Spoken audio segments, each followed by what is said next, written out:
Topic will be assessing language abilities in children.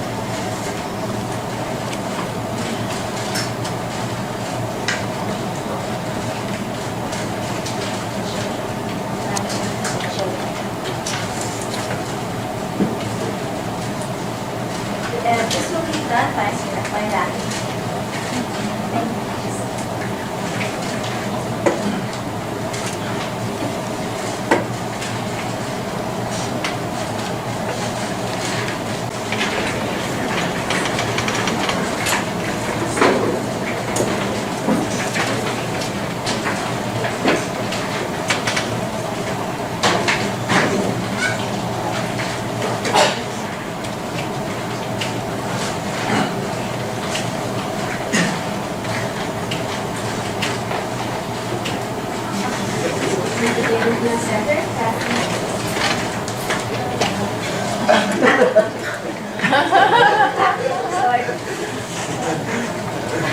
Okay, good afternoon.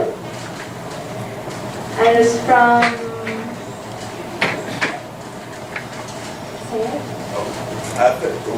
Advisory Council on Education of Children with Disabilities. So, I'm one of the stakeholders at AIM. It's at AIM. But I came here, last minute, for this lecture, and made it time. Now, my topic, it says here, assessing language abilities in deaf children. I chose this topic because, let's read it first.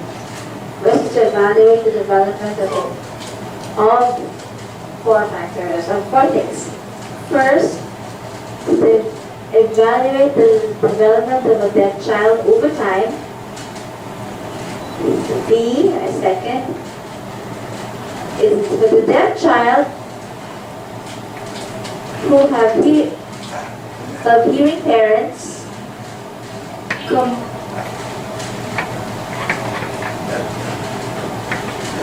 what deaf child with deaf parents and the deaf child who is a who has hearing parents.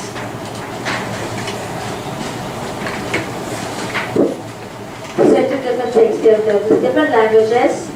So they would vary whether their L1 is inside or spoken or written. So we would know that later. And C is for the deaf child to know their experiences or their problem in languages.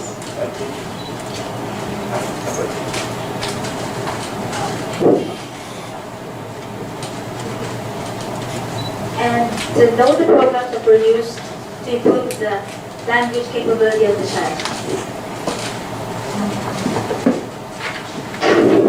The keynote speaker was Dr. Ann Baker. She's from Netherlands. And she's a professor of psycholinguistics. But we unfortunately don't have that here, but they have it in Europe. And these are her credentials. It's a lot. She's from the University of Amsterdam. She's the director of the Research Institute. And I wish you could come here to the Philippines to speak on her research.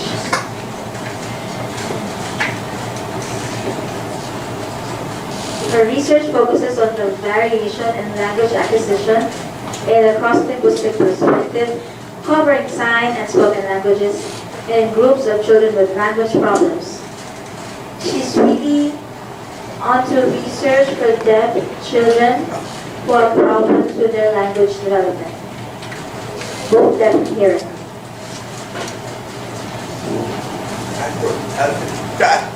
Okay, so I asked if she was hearing, and yeah, she's hearing. So to summarize her talk, her lecture, she says that there are very few instruments that address the bilingual situation of children. So that's the language input, language dominance, and norms. The purpose of this assessment is for children.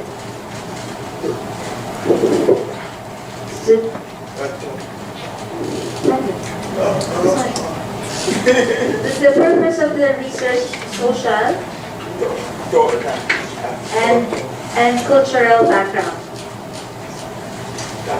For example, their identity, their attitudes, their preference, and the language, and their monolingual language, monolingualism.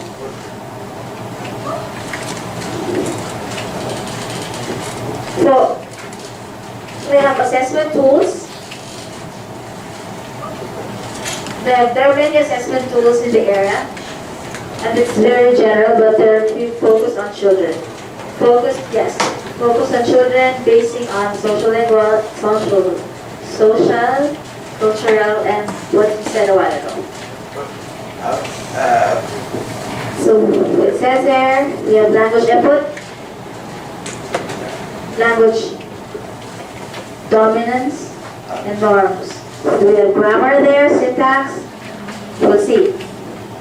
Spoken, with sign, grammar to spoken language. So, which modality is information full? Which modality offers full access to information? The norms would be the vocabulary, based on the vocabulary and their syntax. Imitation. That would mean, for example, TV, media, what they see, they take in, and then they use it. This is what they get from the environment, or from society. Plus, norm assessment, the norm assessment tools, we don't have it, they don't have it yet.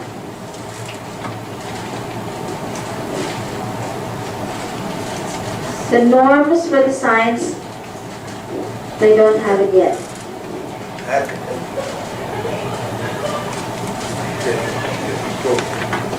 Narrative and discourse assessment, there are 6 different stories with several protagonists.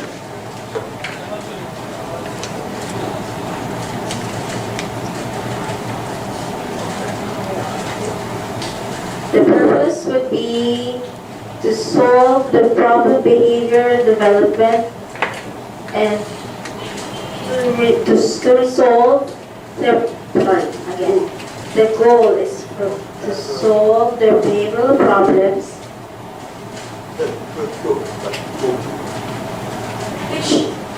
which result in the problem solved. And actually this is very technical, so let's try to explain it further. So we have these children and they have their grammar. Could be signed or spoken, but what they focus on is their behavior, how they express it. Is it in terms of an accent or like a conceptual? Do they sign conceptually, or do they send the message clearly?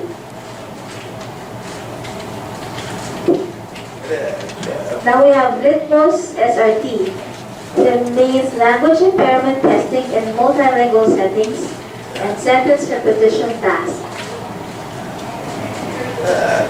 Litmus SRT, Litmus first is focused on the parent's assessment. The narrative and the discourse assessment. The grammar tasks,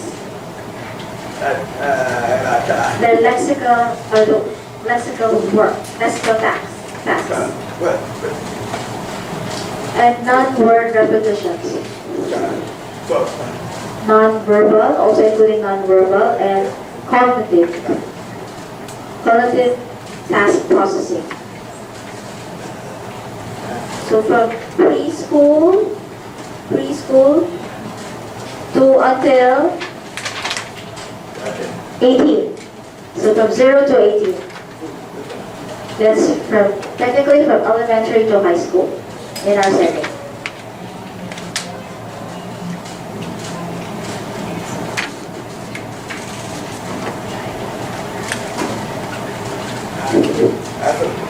These are available. We have tools available for ASL, assessing ASL, BSL, but we don't have for FSL. So we see the ASL assessment tools, and we see it fits for our children. And lastly, we have cross-linguistic lexical tasks. Focuses on vocabulary and its importance. It's also an indicator of their language capability, also their problems. It's a predictor of their reading skills. And we need to assess their signing and spoken skills.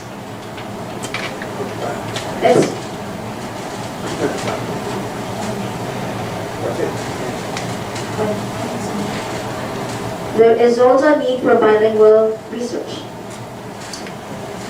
or bilingual needs assessment. So there's sign assessment also on their written skills. Because some of them, they are good in signing, but in writing, some are good in writing, but not so in signing. So these need to be assessed, and they need to be understood why these problems occur. So that's the summary. So assessments in sign and spoken languages are important for these children, so we could find out clearly, or to clarify the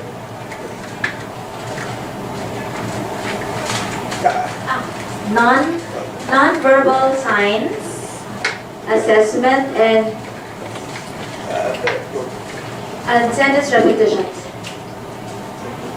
The purpose for them,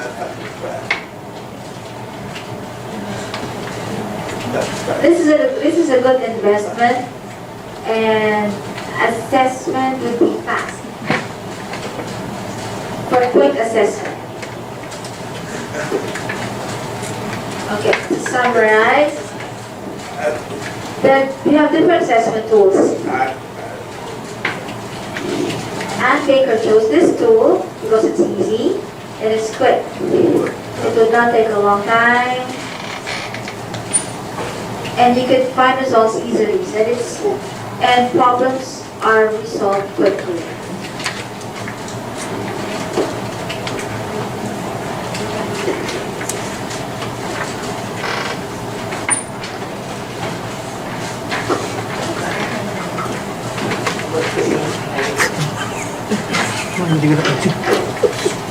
Okay, now some insights and realization.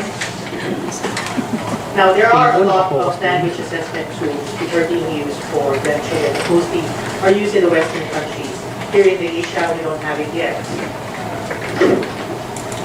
Now here in the Philippines, we are really eager to assess the language capabilities.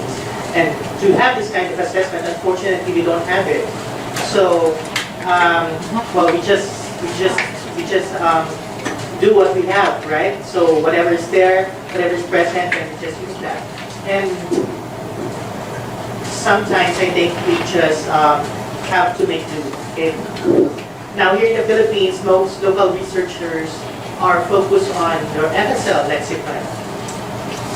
In terms of the syntax of sentences, the psycholinguistics aspect, we don't have it yet. And lastly, we only have one sign linguist here in the Philippines, and most of the research is being done on non-academic sign language. Now, do we have any researches done in connection with this assessment? Yes, actually we do have.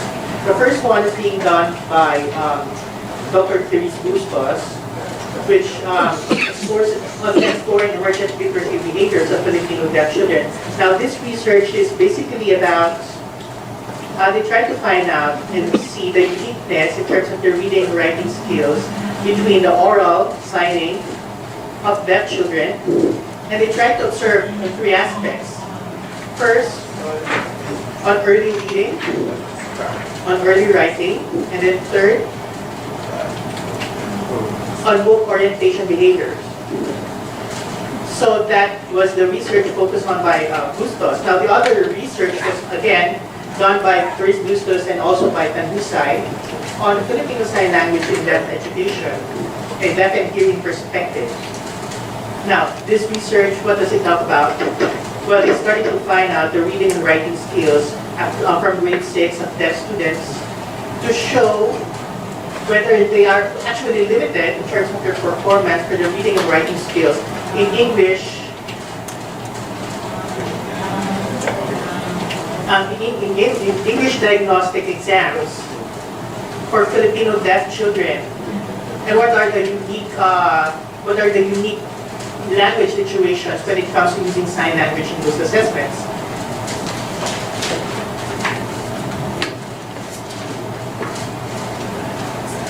Now, these are the current needs and situation, and hopefully the dreams for the Filipino deaf community. Now, hopefully the Center for Education and the CDRP, headed by Ms. Tina Season, they're currently doing some, hopefully we could have psycholinguists, so we could do some psycholinguistic studies. Okay? We don't only focus on the language itself, but also on the behaviors associated in using those languages. Yeah, we know the capabilities in terms of the sign language, but how about the written skills?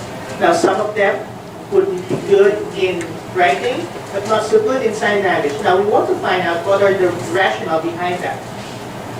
And so we want to find out in terms of the writing and the reading skills, as well in relation to the sign language skills of deaf children.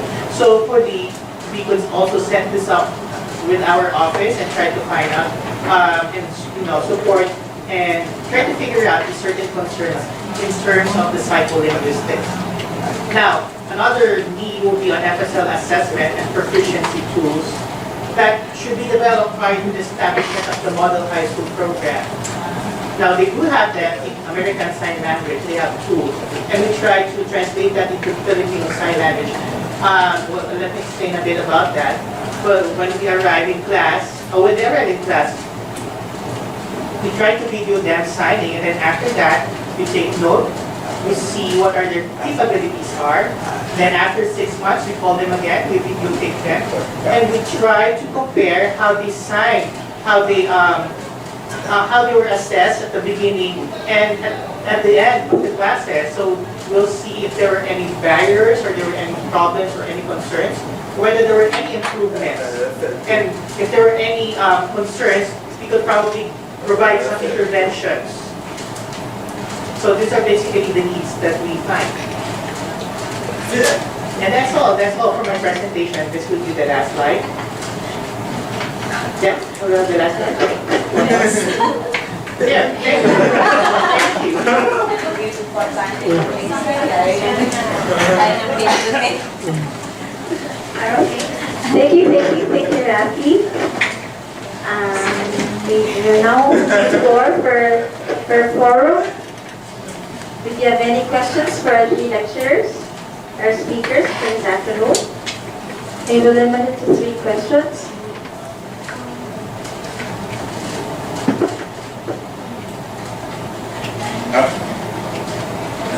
Do you have any? All right. We have one. It's either of the three speakers. Because in bilingualism, especially in the Philippines, we have different kinds of dialects. So if ever there is a deaf child, example, living in Cebu, and then of course transferred to Manila, they have different kinds of dialects. What would be the effect of this in teaching the language to the child?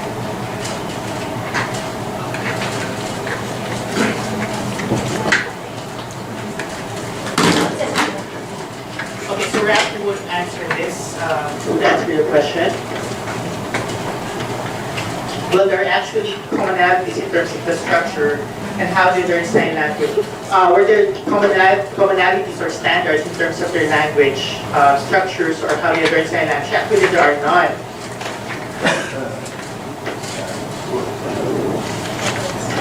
Whether it's Cebuano or Tagalog or in school,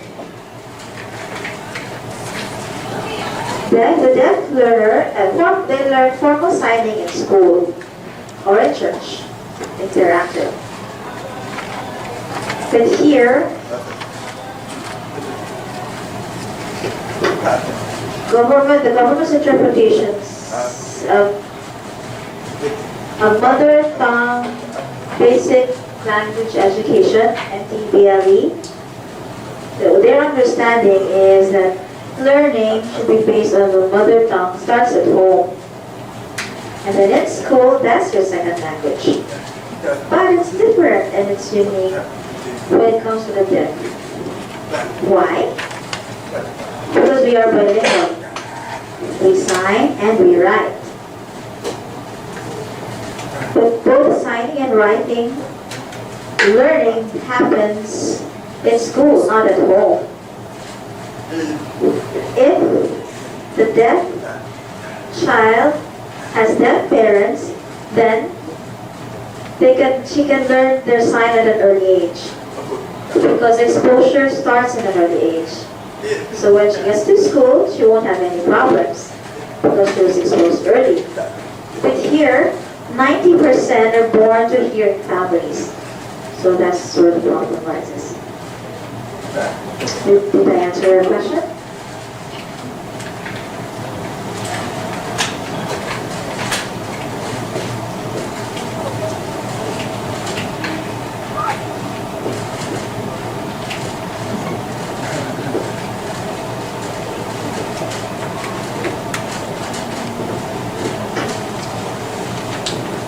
No more questions? You sure? Alright, so before we go home, let's have a photo op the front. And we'd like to thank everyone. We would like to thank everyone into this learning session. I hope you learned something new from our talks. And I hope you were also inspired to do further readings on your own about these topics. And you are also moved to find ways on how to help our late language learners, especially here in school, in our school SDS. And we know that many of our students are late language learners, so they need all the support that we can give. So I hope to see you again next Wednesday. So we have another set of speakers, and the topics for next week are more on the program being used in Hong Kong. So they call it SLCO Co-Enrollment Program. And the speakers will be discussing about the effects of mainstreaming on the students, on the teachers, and on the social skills of the children, both hearing and deaf. Okay? So maraming salamat. Okay, so before we go, pwede mo mag-picture muna tayo. There are no